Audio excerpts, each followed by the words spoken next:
Hello and welcome everyone to this episode of the Framework Podcast. We're continuing our retirement income series here with Devin and myself. And today we're joined by somebody who, if you pay attention to this space at all, you have probably seen, you've probably heard, and has done great work, Mr. Ed Slott. And Ed, we're really excited to have you here. And we're out here in Chicago, and I know you just got off stage, so you're still fired up, ready to go. Oh, yeah, ready to go. You got me right. You're right.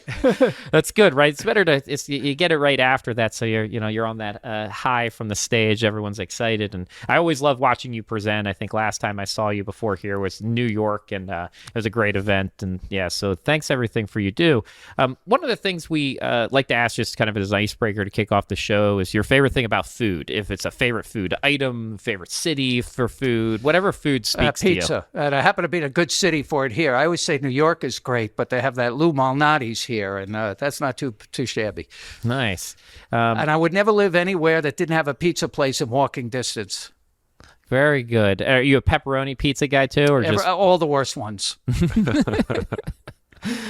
So I admire how focused you are on the retirement income piece. How did you get involved in this? What's your why behind the commitment of this particular It's a long topic? story. I got to give you 40 years and 30 seconds. But basically, I'm a CPA and accountant. I was always just a regular accountant doing my taxes and things like that. Realizing at that point, even like I tell financial advisors now, you got to stand out. Everything's commoditized and marginalized. If you're the same as everybody, you'll make the same, and then it's a race to the bottom. So I felt, we were charging our little fees for our tax clients and everything, but all I was really doing, which I think is still the case now for most tax preparers, all we are, well, the people who are that, most CPAs are really just history teachers. They tell you what already happened. I used to do that, and I would have the clients come in, and the same thing every year at tax time. Oh, you know what you should have done? Oh, if you only did this whole woulda, coulda, shoulda. And I said, this is ridiculous. I'm looking backwards. I should be looking forward. And it hit me, there's more value in planning than preparation. Preparation is just recording things that already happened. Planning makes them happen. And I realized this in my early 30s, in the 80s, and the 86 tax law came out. And back then, the estate planning, I thought, was where all the value was. Now we have a 12 million exemption, 24 million a couple. Back then, it was under 600,000. If you had a home and an IRA, you could have been subject to 55% estate taxes, GST taxes, taxes on your IRAs. There were situations you could lose 70, 80, 90%. So that hit me. That was the epiphany when the 86 tax rules came out with all these rules governing distributions from IRAs and 401ks. I said to myself, this is going to affect everyone. At some point, all of this money is going to accumulate and come out.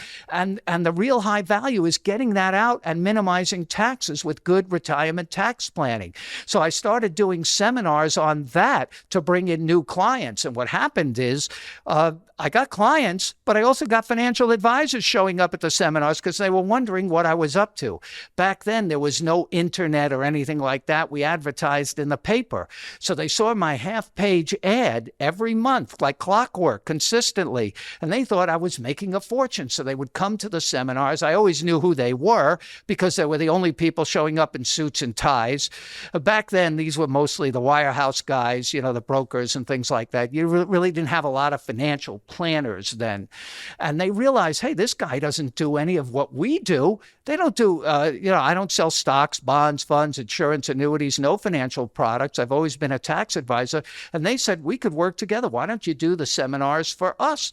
And that's it. It became in a new business. All of a sudden, word got out. He's doing seminars for financial advisors. I was doing them locally, then nationally. And then it just blew up because they realized that they could add real value by understanding these rules and help people keep the money they work so hard to save. So as that started to develop, right, and CFP, Certified Financial Professionals, were just coming onto the stage back in the 80s, you started going out there and talking about this tax efficiency into planning. How did, I guess today and how that message has changed, like how do you communicate to advisors why tax efficiency and retirement income planning is so important? Same thing I just said to the group today. Whatever the stock market gives you, the tax man can take away. they have to realize all this money they're managing. A lot of clients have most of their net worth now, after 30 years of building 401ks and IRAs in tax-deferred accounts, money that will be subject to tax at some point. So they have to do both ends. They have to play the full game. They do pretty well on the accumulation, helping people build money. But when people get close to retirement, the consumers are already catching on. They say, it's not so much about the next hot stock or fund. I want to keep this money. I don't want to get blown out by taxes, and I want to have a legacy for my beneficiaries. I need planning on the back end. I used to call it the back nine, or the second half of the game, the distribution phase. So it's critical, if you're an advisor wanting to add value, if you can help people keep more of that money and make it last, that's where the value is, and they'll understand it, and it will connect with their beneficiaries, your successors.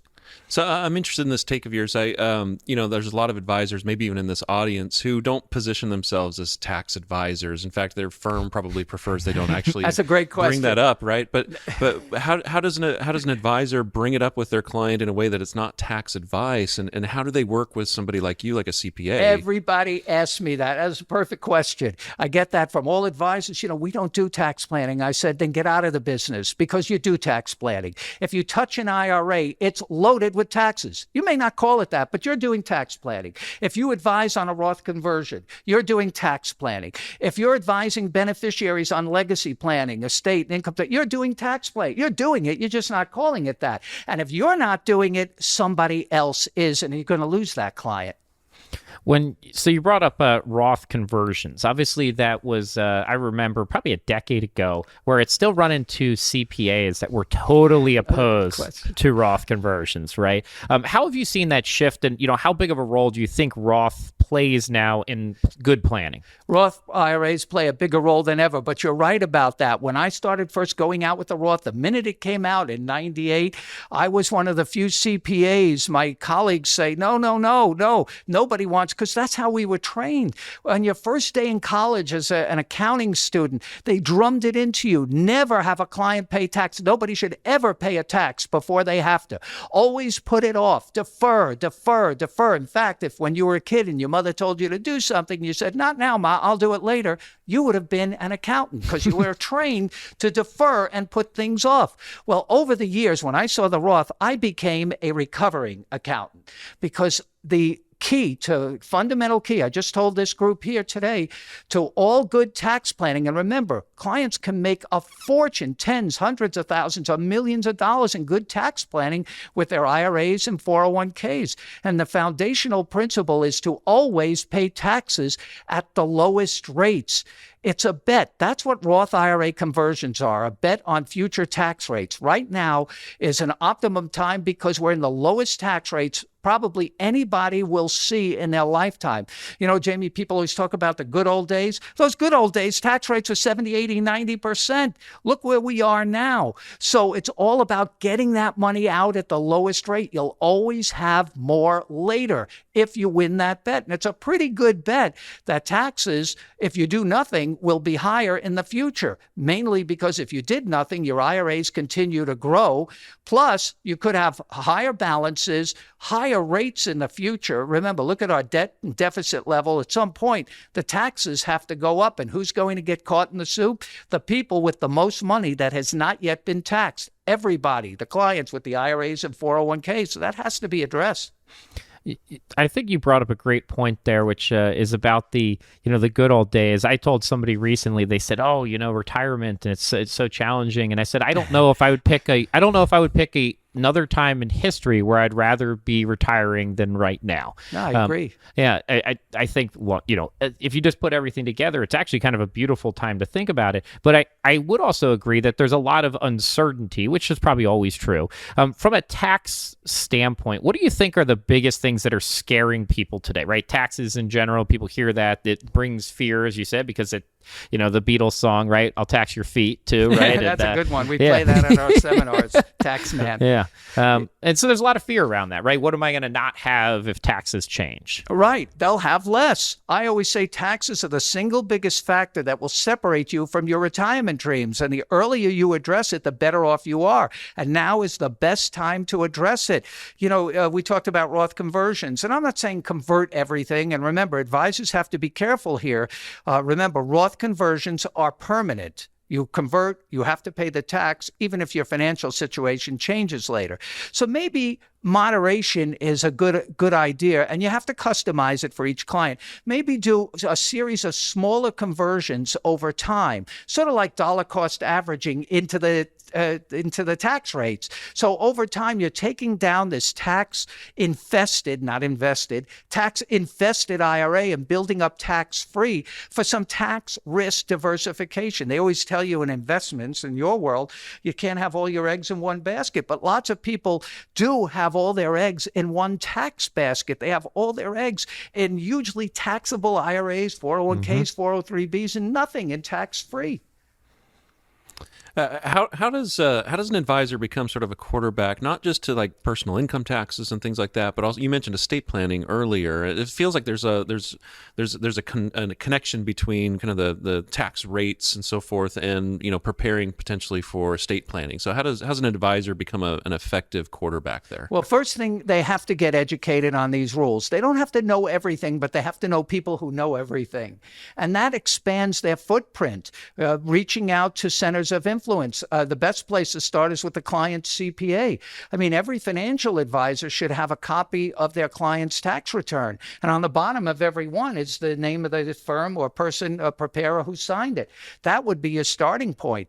And sometimes it's hard to get into to see the CPAs. And the same thing for the attorneys who did their estate plan. Asking questions, put it together. Now, when I was doing my regular tax and estate planning, I had my accounting practice. I used to have financial advisors ask me, they always want to take me to lunch, to get clients. I never went to lunch. I eat plenty without them, all right? But if they said the magic words to me, I always took that meeting. So I'm going to give you the magic words.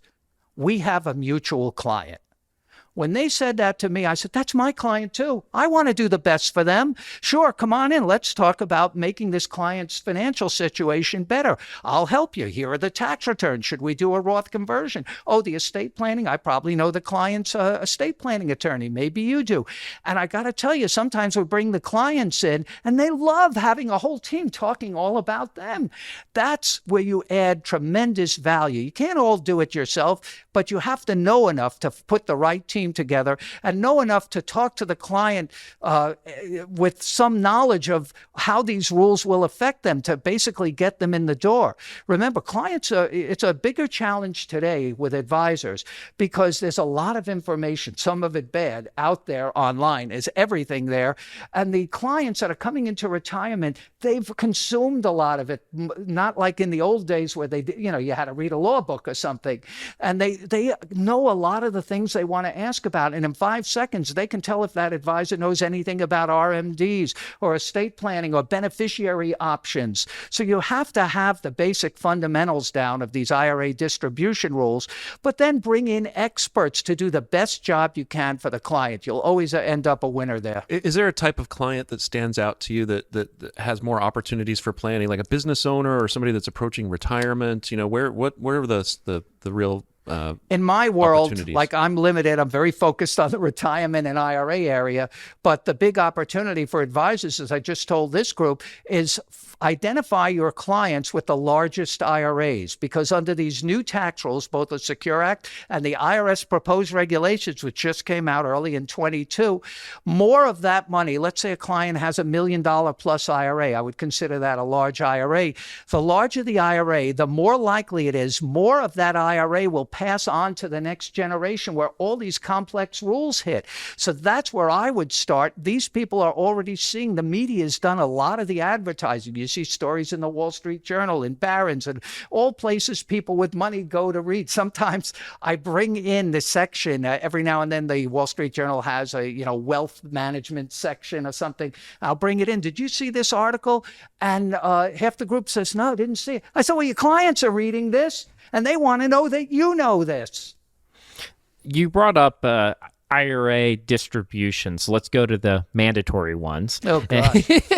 Right. Well, now here comes the boring part. Yeah. Well, so, but it's the amazing part, right? Yeah. And, obviously. Depends what gets you excited. Yeah. And but obviously people don't like mandatory almost anything. Right? Nobody likes it. Nobody has ever liked it. Everybody hates mandatory RMDs. That's because most people don't need the money. They're forced to take it. When I do programs for consumers, it's the one thing they complain about. I'm forced to take money I don't need, add it to my income. It makes other things more taxable. Why? Why can't I just keep my money? So what are the biggest mistakes you see right now as it relates to the IRA distributions? All right. Some of the biggest mistakes are confusion about the rules. We just changed it with the RMD, required minimum distribution age, for decades has been 70 and a half. I always hated that rule because seniors couldn't figure it out. They didn't know if they were 70 or 71 or am I 70 and a half? When am I 70 and a half? Which age do I use? It really threw them. First of all, they were coming into an area of planning they never experienced before. So the best thing about the Secure Act is getting rid of that half year. Now it's age 72. Now in Secure 2.0, which is proposed, it might go up to 73. So the confusing part is which rules apply. And then on top of that, we have new life expectancy tables that came into effect this year after many decades acknowledging, it's kind of odd, they finally acknowledged life expectancy has increased after a pandemic. So, but that was in the works before the pandemic hit. So they have new life expectancy tables. But the best thing an advisor can do is help them consolidate. Some of these people have IRAs all over the place. They have 401ks. They miss RMDs for certain places. And remember, the penalty for not taking an RMD is a horror show. It's 50% of the amount you should have taken, but didn't. So they need help figuring it all out. I just came across an advisor recently. He got a new client. Somehow the client came to ask him. He was not their advisor, but the client had some other advisor, and the client asked the advisor. He had too many accounts. He couldn't figure out the RMDs. So the advisor told him, "Well, go back to Fidelity where he had and call the 800 number." The client wanted nothing to do with that. Somehow he found this guy. He said, "Come on in. We'll sort it all out." He figured it all out. 2 weeks later, the client turned over $2 million to this advisor because he showed interest. He went the extra mile. He cared. People are worried about these things. They're confused. The rules are confusing, and add that to the current tax law and IRS changes. You brought up a really good point there about all these different accounts, and that the RMD rules, is complex as they are, they don't all apply to the same types of accounts in the same way. I think a big issue, and I see this for advisors too, is the aggregation rules that exist, right? So and go try saying aggregation rule to a client and see the look they give you. Aggregation? Are we in farming? What is this? Well, it's Carson started out in Omaha, so they get that, right? Yeah, irrigation. I totally get it. We got corn and we got some soy over here, and they're not the same. But how do you propose that advisors tackle that challenge, right? You got 401ks, 403bs, IRAs. Now Roths have different rules, right? And most of the time, Roth IRAs, at least we don't have RMDs. That's the best. No RMDs during lifetime. Yeah. But under these aggregation rules, it just means if you have IRAs, you can take the amount. You have to calculate what you owe from each one, but you can take the RMD amount out of any one of your many IRAs, and that includes SEP and simple IRAs. But again, if an advisor could help a client, for years they had, like I said before, IRAs at different banks and brokers because they had different things. But with a good advisor, they can get all of that diversity diversification under one roof and have one big IRA or two IRAs if they have different purposes, maybe different beneficiaries. And the advisor can make that simple for IRAs for the RMD. But what you can't do, and this is what throws some people off, you can't satisfy an RMD, say, from a 401k by taking from an IRA and vice versa. And 401ks, you have to, if you have several of them, you have to take the RMD from each 401k. Then some people are working, and this is where they really make mistakes. If they're still working, there's a special exception where you can delay RMDs until the year you retire. But that rule only applies to the 401k plan of the company you're still working for. But they think, oh, I'm still working. I don't even have to take from my IRA. Yes, you do. That exception only applies to that company plan of the company you're still working for, not other 401ks, and the still working rule never applies to IRAs. And I believe you only test that once too, right? Oh, yeah, that's a great point. Most advisors don't know that. We teach that at our 2-day program. We have these 2-day workshops, like how I work that in. Mm-hmm. Yeah, the 2-day workshops, it's something that surprises advisors. I know that because when we say that, what you just said, and I'll expand on that, I see that, oh, that's a good one.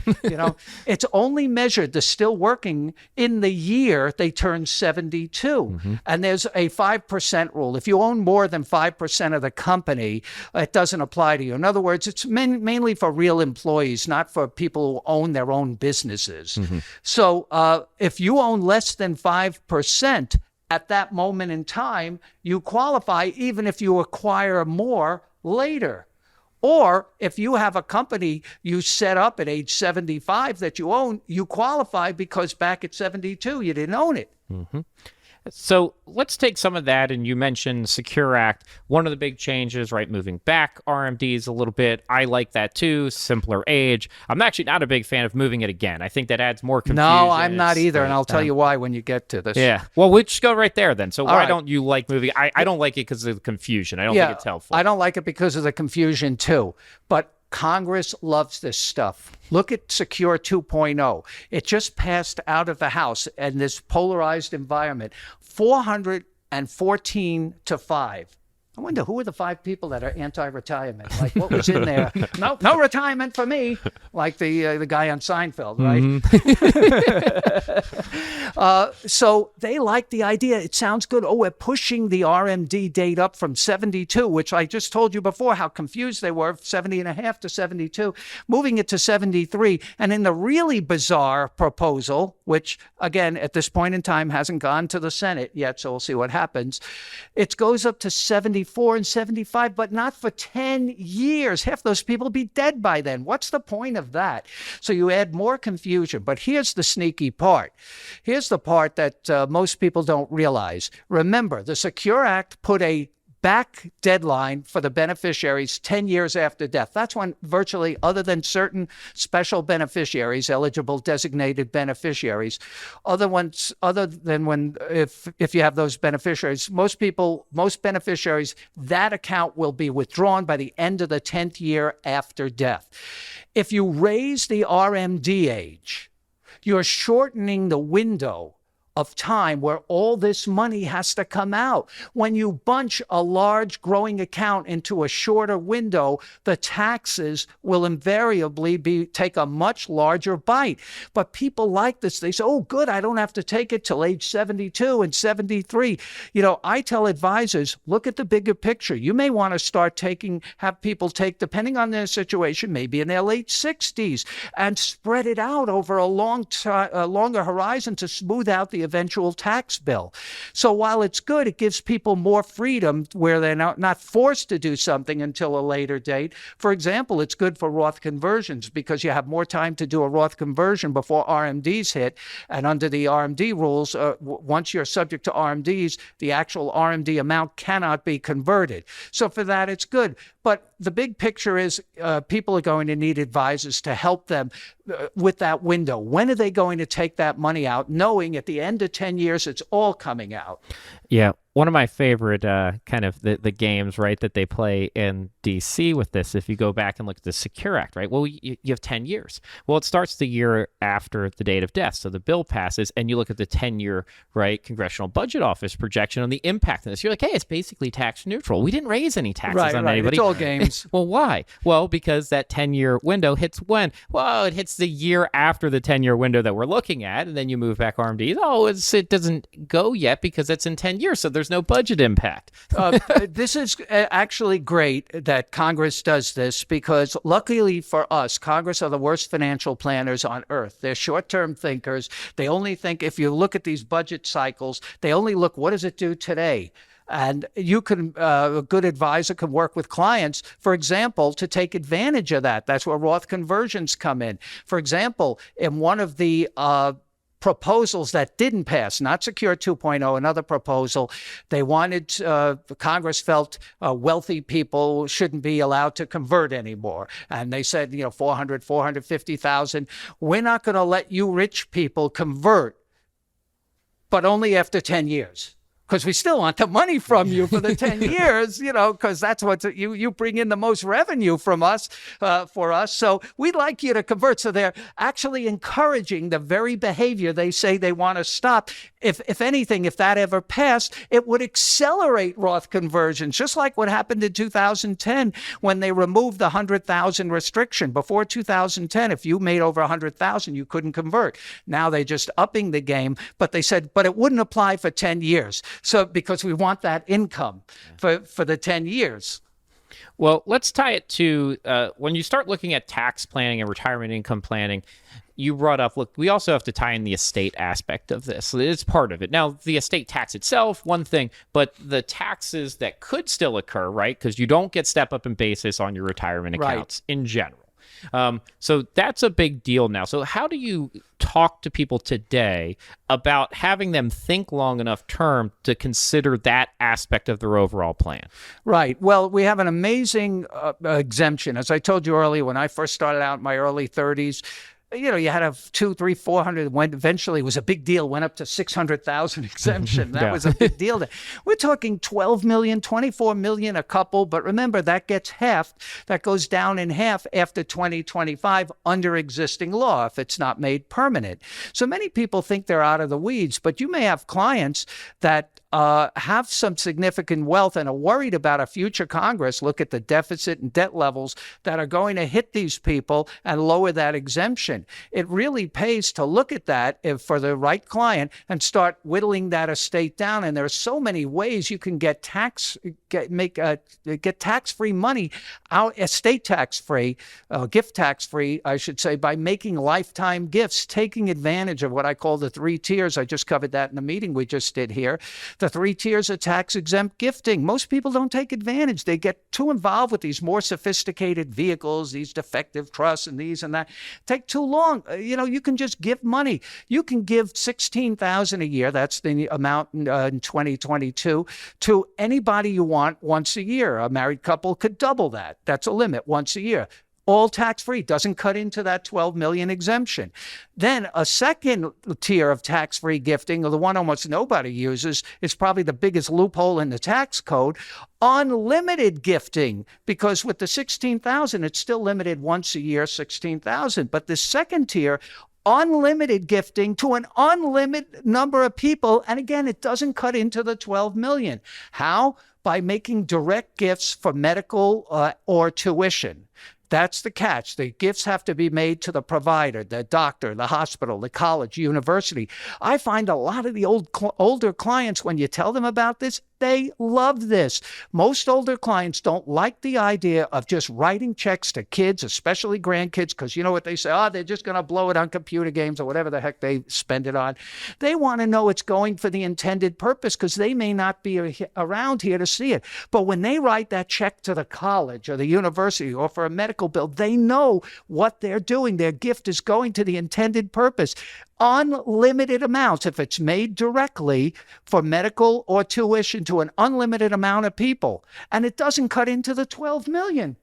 And the third tier is The 12 million, people call it an estate exemption, but you can give that during lifetime. And IRS just confirmed the last week, April 27th, that there will be no clawback. But they did say, they issued proposed regulations last week. I think they're effective April 27, 22. They came out the day before.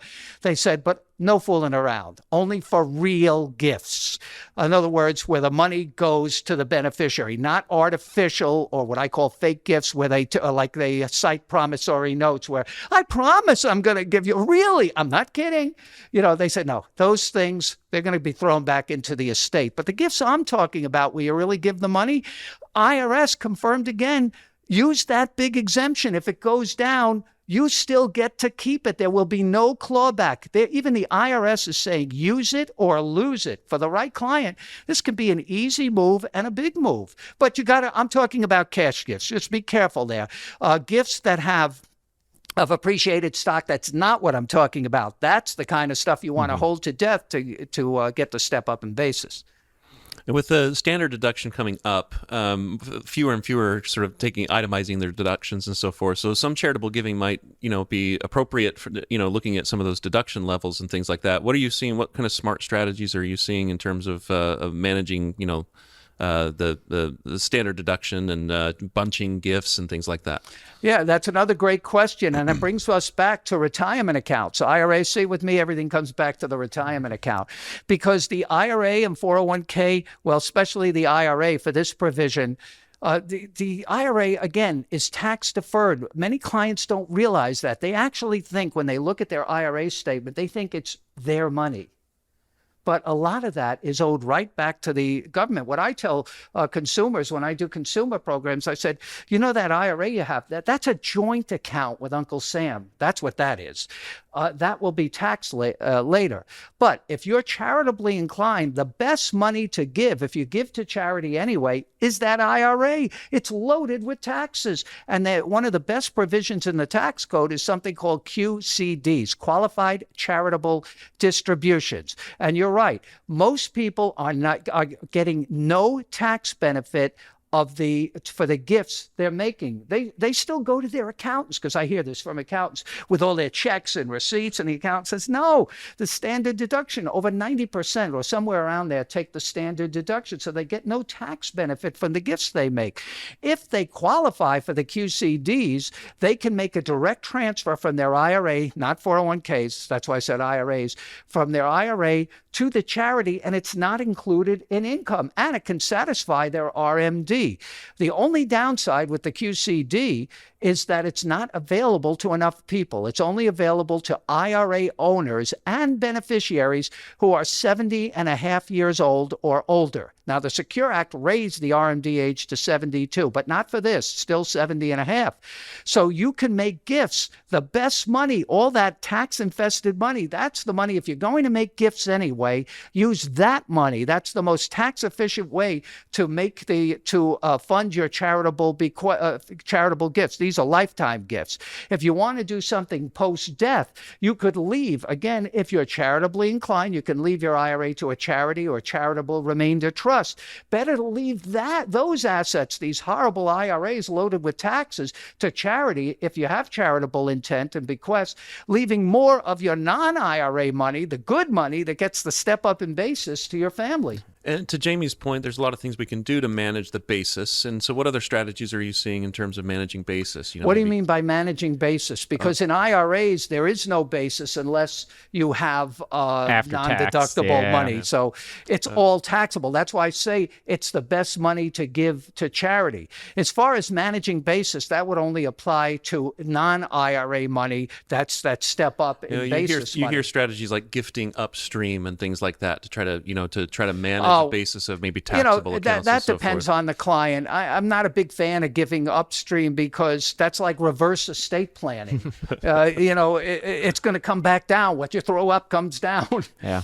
It's eventually going to come out, but for the right client. But there are rules in the tax code against that, leaving it to somebody get the step up in basis and come back. Mm-hmm. There are tax rules to prevent that kind of, IRS calls it tax avoidance, loopholes. And in the short term. term, especially, right? It just Yeah. doesn't always work. But so And again, too, when you give money upstream, and all of a sudden, when you say upstream, I assume you mean the parents or the grandparents, and then all of a sudden they go in a nursing home, and now all that money's available. I don't know if it's that good of a plan. I'm never a big fan of going up when I know it's coming back down.